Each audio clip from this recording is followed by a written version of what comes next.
One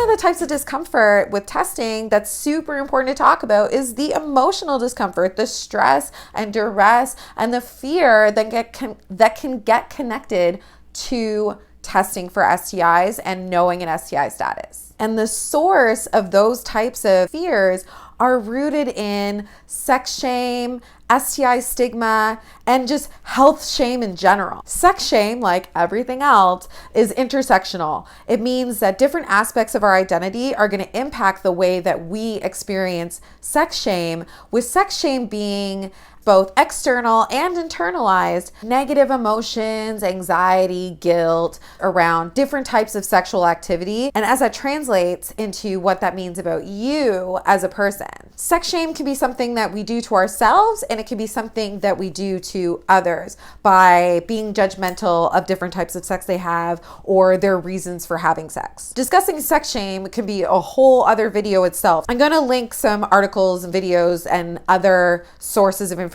that talk about sex shame more in depth. Given that definition, I'm sure it's easy to understand the connection between sex shame and then STI stigma. Stigma being negative attitudes, beliefs, thought systems about specifically sexually transmitted infections. Super often, the stigma or the negative emotional association with a sexually transmitted infection is what actually has the greater impact on a person's life than the infection themselves, particularly in a place where access to medication is easier, and we're not talking about things that are life-threatening. STIs are a risk when you are sexually active, but risk is part of life. We're always negotiating risks. There are choices we can make to help take care of our physical health and the physical health of our partners as best we can. And it's equally important that we do the work to take care of our emotional health and the emotional health of partners.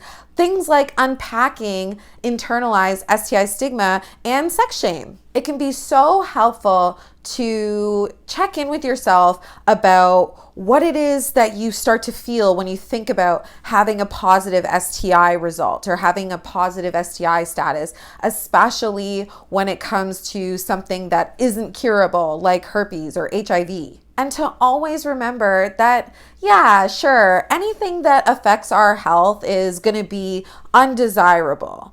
But all sorts of things affect our health all the time. We get colds, we get flus, we get cancer. And when that happens, it's not that there isn't other types of health shame, which I'll talk about in one sec, but we don't vilify or make less than the person who is ill. Whether we're talking about folks with terminal illness or chronic pain or living with disabilities, physical or otherwise, when we treat health as a moral issue, as if we can assign value or judgment to people based on their health status, what we're doing is we're erasing the realities for the majority of the human experience. When we talk about health shame, what we're talking about is that we live in a culture that puts good health on a pedestal, and there are these criteria for what good health is.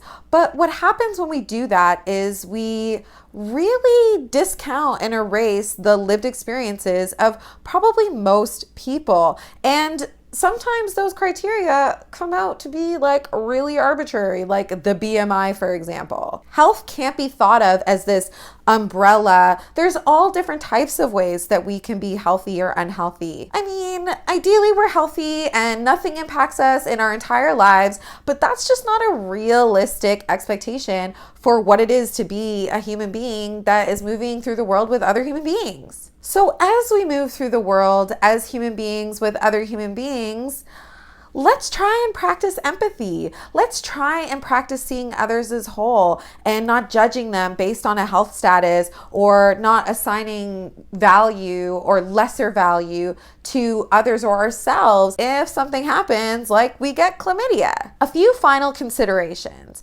Language, language, language. Language matters. When we're trying to dismantle STI stigma, the language we use to talk about STIs, to talk about positive STI status, and the ways we talk to partners negotiating safer sex methods, which keep doing it, love to see it. The language we use when we're doing it can have an impact on somebody's ability or willingness to show up to that conversation. Language like I'm clean or saying someone's dirty because they have an STI is just harmful and ineffective. So some of the ways you can talk about STI status with partners, whether that's in real time, like you're about to get down, you're about to exchange fluids and you're like, hey, before we get into all of that, I was tested recently and I'm negative for STIs. Or if you aren't negative for STIs, you can say, I've been tested recently. I do have genital warts. I'm not having an outbreak right now. I can tell you more about it, but I feel comfortable with this type of, and that person can make an informed decision about the types of sex they have with you. I find that by offering up your status, it invites the other person to offer theirs. So you can be like, how about you? And all of a sudden, the weight of the conversation can be a lot more chill because you're like in it together. And if someone's like, well, actually, yeah, like I have herpes, and you can ask them, well, what does that look like for you? And keep asking questions until you arrive at a decision about what safer sex looks like for you in those moments. Also, talk to people about your other health stuff too. Be like, you know what? I got a cold right now. Are you like okay with getting a cold if we make out? Something else you can do if someone discloses a positive status to you is to thank them for being honest with you. Thank you for being honest with me. I feel like we can make a decision that we're both comfortable with. Or you might be like, you know what? No judgment, but for me, for my health, I am not sure I want to take that risk right now. Let me learn a little bit about it and we can revisit this. How about we do something else? Or maybe you shut it down and rejection is part of sex. It sucks, but risk, rejection, all of that is part of sex and all of that is part of life. I wish it wasn't. It would be nice if people said yes to me all the time. I am a quintuple fire sign. But that's just not how it goes. Another consideration is that we don't always know where an STI, came from. If we're sexually active, especially if we've been sexually active with multiple people over our lifetime, sometimes something doesn't show up till a little later. So even if you've hooked up with someone recently and you test positive for an STI after that, I'm thinking most specifically things like genital warts and herpes, don't necessarily call that person up and be like, you gave me herpes. You call them up and say, hey, so we recently, I just tested positive for blank.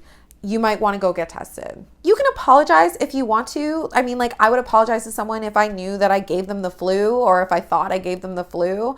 But try not to take on the burden of too much responsibility because part of consensual sex and consent culture is having these types of discussions as well as educating yourself about the different types of risks associated with the different types of sex that you like to have, particularly with others. By watching this video, you are participating in consent culture. Thank you.